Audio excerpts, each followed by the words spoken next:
Assalamualaikum warahmatullahi wabarakatuh.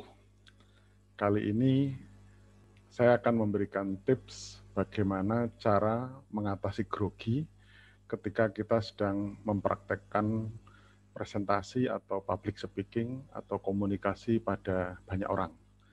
Nah, di sini ada 7 tips yang bisa saya sampaikan, terutama bagi Anda yang masih mudah grogi. Grogi itu seperti apa? Yaitu apabila Anda mau presentasi, ada demam panggung, seperti gemetar, badan berkeringat, keringat dingin, atau lutut terasa gemetar, atau ingin sering-sering ke belakang, dan hal-hal yang lain. Sehingga grogi ini merupakan sebuah tantangan yang harus kita hadapi agar kita bisa presentasi dengan baik dan lancar. Dan biasanya memang grogi ini akan menyerang pada presenter pada 5 menit pertama.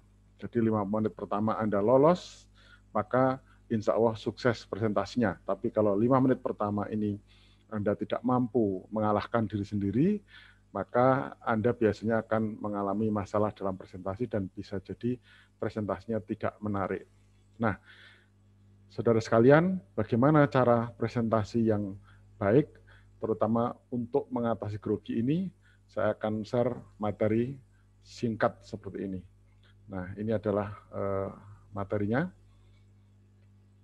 Seri public speaking, ya. Cara mengatasi grogi. Saya jelaskan satu persatu. Yang pertama, ya. Yang pertama, Anda lakukan tarik nafas dalam-dalam atau meditasi selama 5 menit. Caranya tarik nafas adalah tarik nafas lewat hidung, kira-kira 3 detik atau 4 detik, kemudian tahan, kemudian lepaskan lagi. Jadi putarannya sama, 3 detik tarik, 3 detik tahan, 3 detik lepaskan. Misalnya begini. Gitu. Terus lakukan selama 5 menit. Sambil meditasi atau tarik nafas teratur ini, upayakan Anda berada di lokasi yang tenang, bisa berdiri, bisa duduk. Bisa juga dilakukan setelah Anda beribadah. Misalnya melakukan sholat, kemudian Anda sambil berzikir melakukan latihan tarik nafas secara mendalam. Yang kedua, kita berdoa mohon kekuatan dan kemudahan lisan. Bagi makhluk yang beriman, bagi kita manusia, ada kekuatan yang kadang tidak bisa kita kendalikan.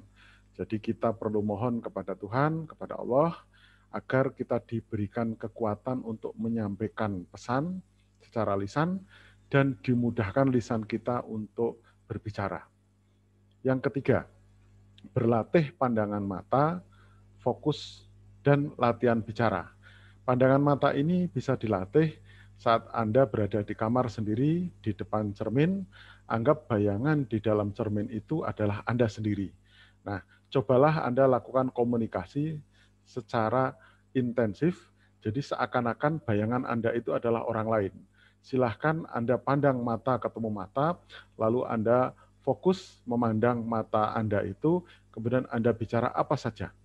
Coba Anda harus bisa mengalahkan diri sendiri, tidak grogi. Biasanya ada beberapa yang latihan seperti ini akan ketawa sendiri.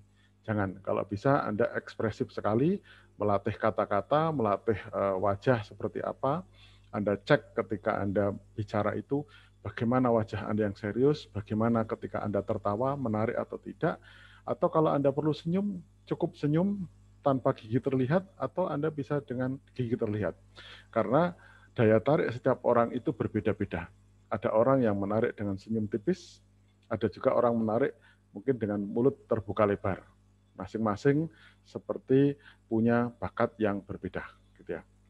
Kemudian yang keempat, apabila Anda akan melakukan presentasi pada audien, ada baiknya Anda menyapu pandangan ke seluruh ruangan. Jadi sebelum presentasi, ada baiknya Anda berada di ruangan itu dulu, dan Anda menyapu seluruh sudut ruangan, memandang mereka semuanya, tapi pandangannya itu jangan terjebak pada pandangan mata orang yang ada di audien itu. tapi pandanglah seperti Anda tidak memandang. Jadi pandangan ini seperti Anda memandang sebuah pemandangan yang sangat luas. Atau juga ada juga yang dilakukan sebelum acara dimulai. Jadi Anda datang lebih awal, walaupun ruangan itu masih kosong, kursinya masih kosong, tapi Anda berada di luar ruangan itu, Anda coba sapu pandangan ke semuanya, Anda coba kuasai ruangan itu. Oke. Yang kelima, persiapkan catatan kecil. Catatan itu bisa di kertas, atau bisa kalau kertas kebetulan karena Anda mendadak, bisa Anda tuliskan di tangan, di telapak tangan, atau Anda bisa tuliskan di HP. Catatan kecil di HP, poin-poin apa yang akan Anda sampaikan. Karena orang yang grogi itu biasanya ngeblank, biasanya lupa apa yang akan dia sampaikan. Maka dengan adanya catatan kecil itu akan menjadi guidance, akan menjadi petunjuk apa yang harus Anda bicarakan bertahap demi bertahap, gitu ya. Kemudian yang keenam, persiapkan bahan dan strategi presentasi. Jadi bahan presentasi yang menarik, bahan presentasi yang sudah siap itu akan mengurangi grogi. Nah, begitu juga dengan strategi. Strategi ini biasanya terkait dengan siapa yang Anda ajak bicara. Anda akan bicara di forum seperti apa?